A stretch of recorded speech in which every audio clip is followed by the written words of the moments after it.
सभी साथियों को मेरा नमस्कार। स्वागत है आप सभी का आज 3 सितंबर के जनसत्ता विश्लेषण में। आइए शुरू करते हैं आज का जनसत्ता विश्लेषण बिना किसी देरी के। प्रथम पृष्ठ पे आज हमारे सामने माननीय सर्वोच्च न्यायालय ने बुलडोज़र चलन बन गया है कि बुलडोज़र से अपराधियों का घर तोड़ देना, ढहा देना, इसको लेकर टिप्पणी करी है और ये कहा है कि आरोपी होने पर ही कैसे ढहाया जा सकता है किसी का मकान। यहाँ पे माननीय सर्वोच्च न्यायालय ने एक चीज़ पॉइंट आउट करी कि ये जो बुलडोज़र वाली नीति चल रही है कई राज्यों में, ये लॉ एंड ऑर्डर तो कम, पॉपुलिज्म से ज़्यादा इन्फ्लुएंस है। पॉपुलिस्ट अप्रोच, पॉपुलिज्म, जैसे कि हम भी जानते हैं कि उत्तर प्रदेश में माननीय योगी आदित्यनाथ जी को बुलडोज़र के होने से कितना ज़्यादा सोशल अपील मिली, माइलेज मिली है पॉलिटिकल। बाबा का बुलडोज़र, ऐसे ही मध्य प्रदेश में भी चलन शुरू हो गया है। तो सुप्रीम कोर्ट ने कहा ये गलत है। सुप्रीम कोर्ट ने कहा है बतौर कि आप सिर्फ और सिर्फ जनता की अपील जीतने के लिए, पॉपुलिस्टिक अप्रोच जीतने के लिए ये काम मत करिए।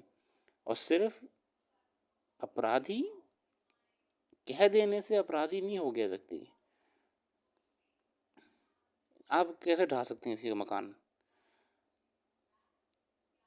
अपराधी आपने अरेस्ट कर लिया, आप उसे कोर्ट में लाइए, कोर्ट प्रस्तुत करिए, वो कॉन्विक्ट हो, उसके बाद जो न्याय प्रक्रिया है उसके अंतर्गत जो कार्य जरूरी हो तो वो करा जाए। मगर आपने पहले ही मीडिया ट्रायल कर दिया आप लोगों ने अपना अपना। और जब मीडिया ट्रायल में आपको पॉपुलिस्ट अप्रोच वोट मिल गया कि हाँ भैया भैया इसका तो मकान तोड़ दो, और जनता क्या होती है? जनता तो वही होती है जो जनता को मजा आता है इन चीज़ों में। बस पॉपुलिज्म कहते हैं, इसे टर्म है पॉपुलिज्म, पॉपुलिस्ट अप्रोच। कई राजनीतिक शास्त्र के लोग जानते होंगे। तो यही सर्वोच्च न्यायालय ने कहा है। न्यायमूर्ति बी आर गवई और न्यायमूर्ति के वी विश्वनाथन की पीठ ने कहा है कि भले ही दोषी हो फिर भी कानून द्वारा निर्धारित प्रक्रिया का पालन किए बिना किसी के साथ भी ऐसा नहीं करना चाहिए। उत्तर प्रदेश की ओर से पेश सॉलिसिटर जनरल तुषार मेहता ने इस मामले में राज्य द्वारा पहले दायर हलफनामे का हवाला दिया। उन्होंने कहा कि हलफनामे में कहा गया है कि सिर्फ इसलिए कि किसी व्यक्ति पर किसी अपराध में शामिल होने का अपराध आरोप है, उसकी अचल संपत्ति को ध्वस्त करने का आधार कभी नहीं हो सकता।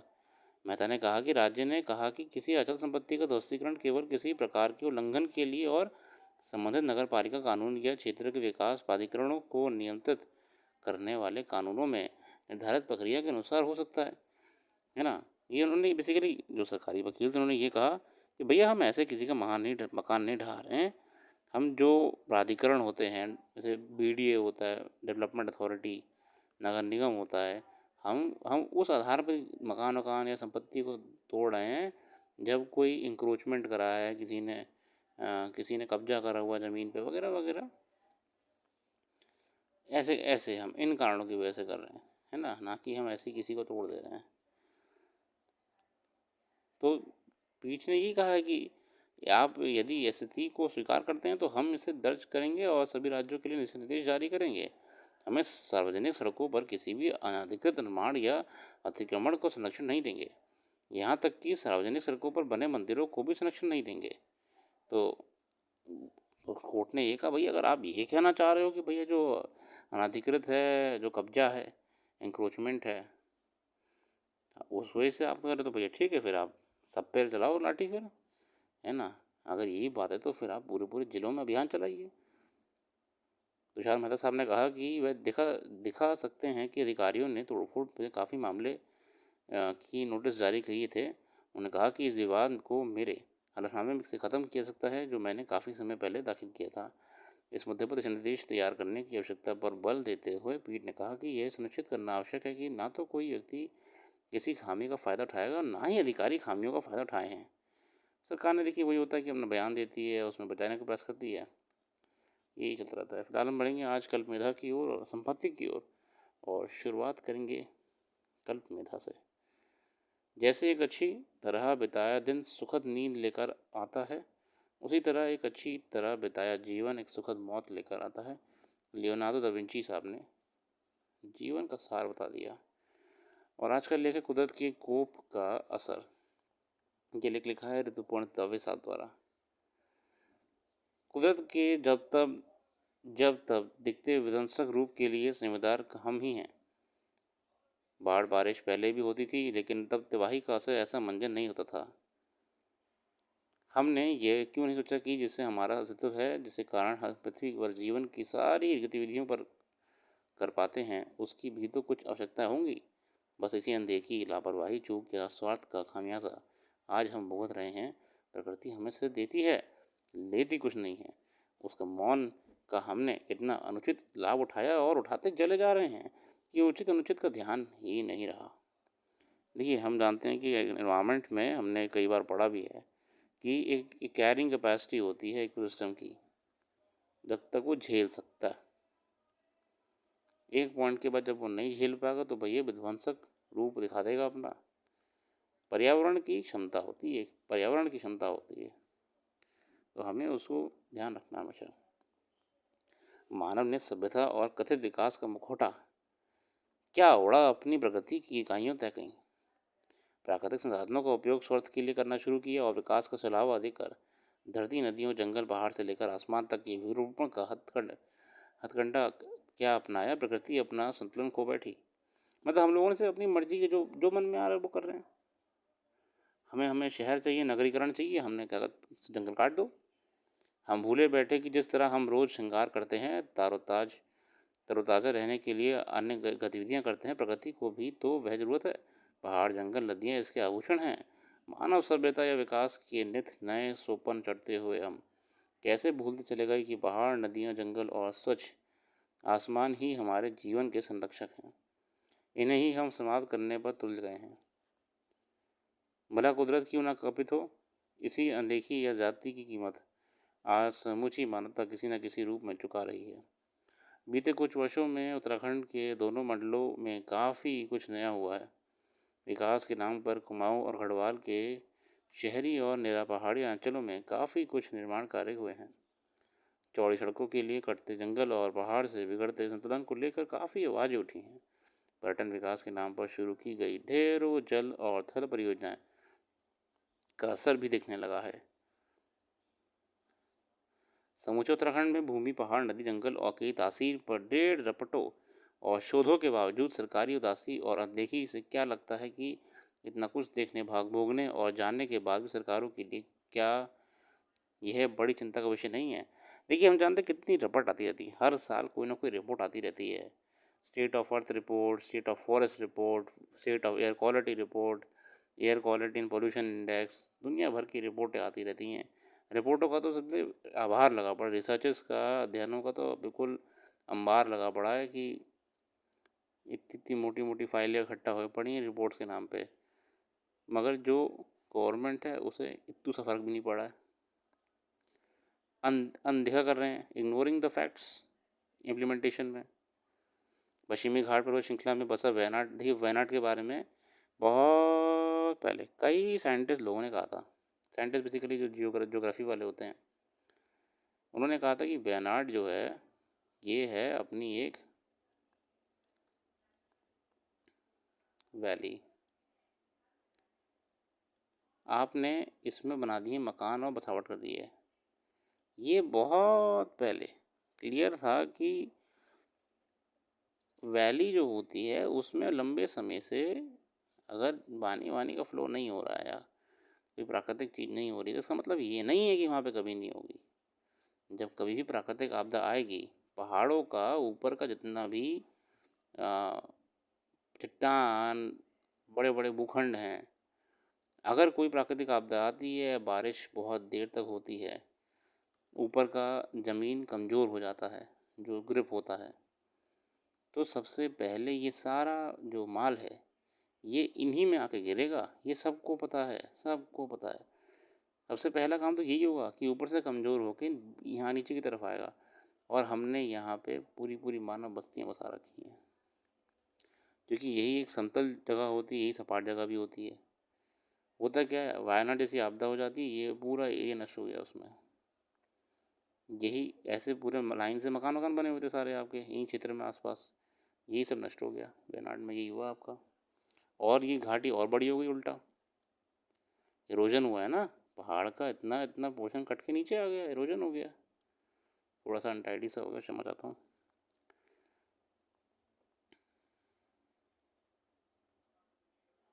है ना।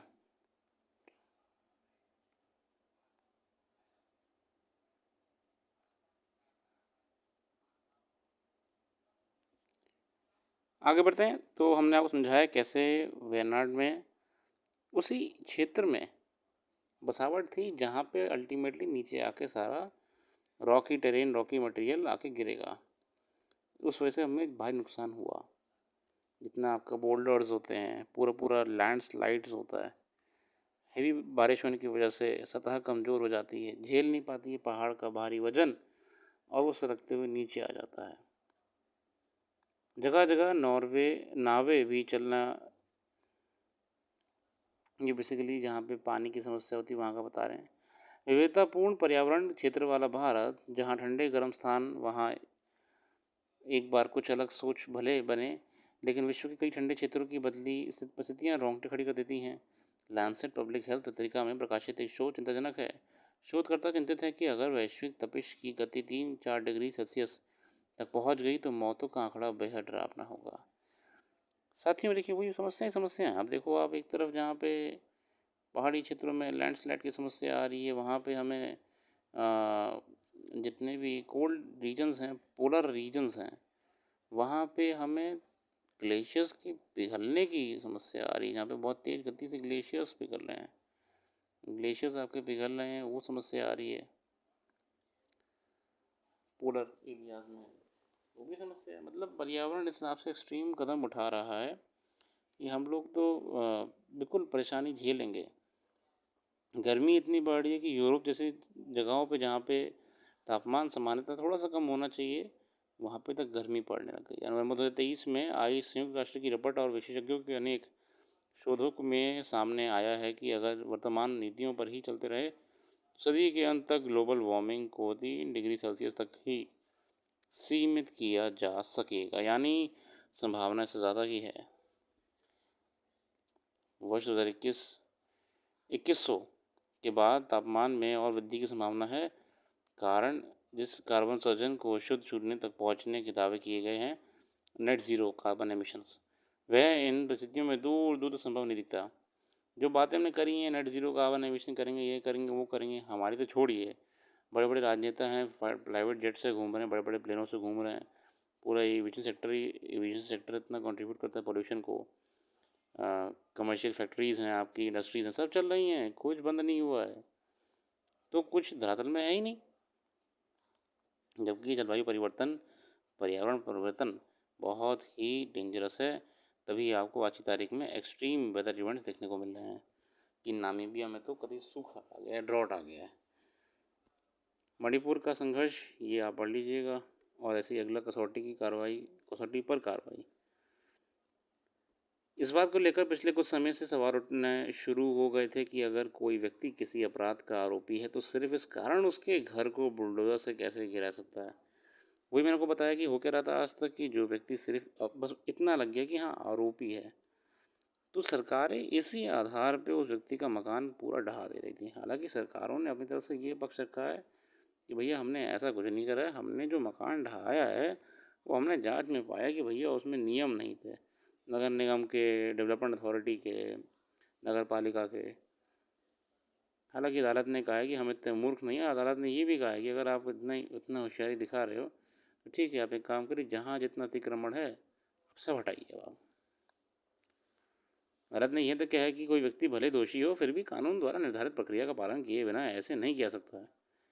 गौरतलब है कि हाल ही के दिनों में किसी जघन्य अपराध के आरोपी को खिलाफ कार्रवाई के नाम पर उसका घर ढाया कर भले सख्ती का संदेश दिया जा रहा हो, और इसे कुछ लोग पसंद भी करते हो, मगर कानून और मानवीयता की कसौटी पर ये तौर तरीके सवालों के घेरे में शुरू से होते हैं। नहीं, लॉ एंड ऑर्डर तो होता है, कानून नहीं, संविधान लिखा हुआ है ना देश में।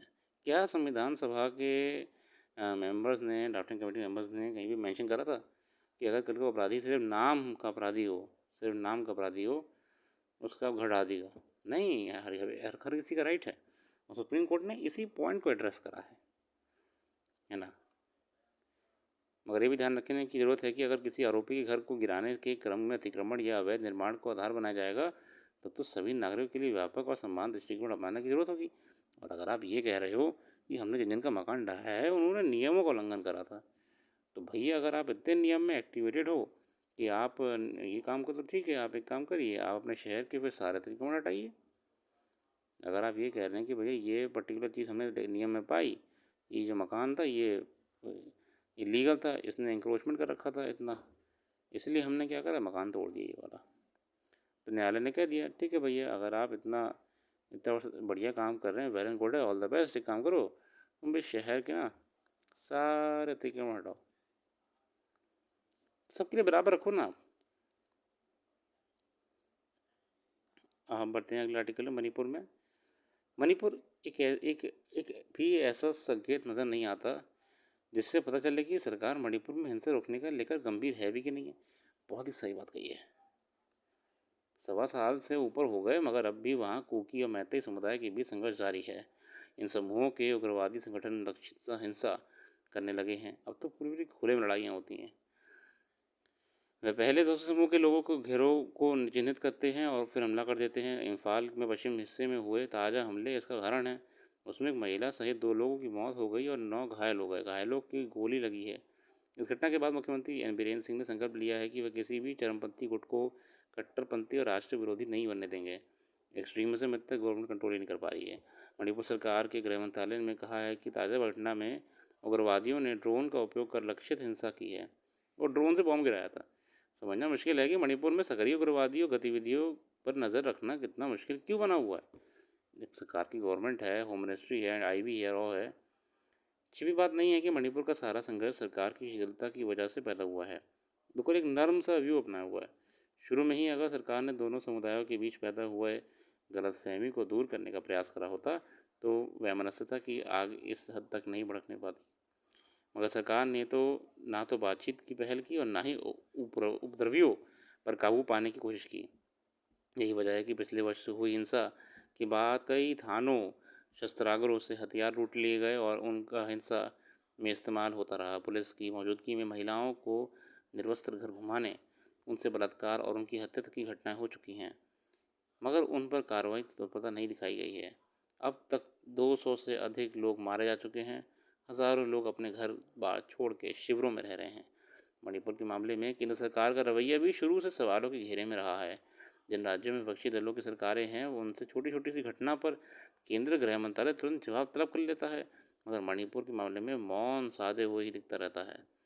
साथ ही देखिए, रूल ऑफ लॉ होना चाहिए ना। If there are any political motives then it is not good for the government. आगे बढ़ेंगे, आगे आर्टिकल था, पढ़ लीजिएगा ये वाला आर्टिकल, बहुत अच्छी। ये वाला आर्टिकल तो बढ़िया था, 12 समाधान की दिशा भारत और चीन। हालांकि मैं ये 31 अगस्त की वीडियो में आपको बता चुका हूँ पहले ही।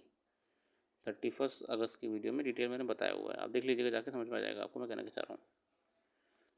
आर्टिकल की कंटिन्यूटी है, क्योंकि आर्टिकल्स आते रहते हैं पुरानी खबरों के भी।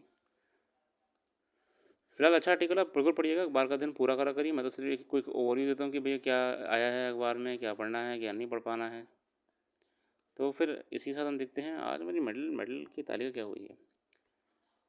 पदक तालिका में भारत का प्रदर्शन, 14 मेडल भारत के आ चुके हैं। चीन सबसे आगे 84 और हमारा अमेरिका है 39। तो याद रखिएगा, अभी हम लोग 14 मेडल जीते हैं पैरालंपिक में अभी फ़िलहाल। इंतज़ार करिए, बेहतर ही होगा। बाकी आज के लिए इतना ही रखते हैं। अपना कीमती समय देने के लिए बहुत बहुत धन्यवाद। आपका दिन शुभ हो।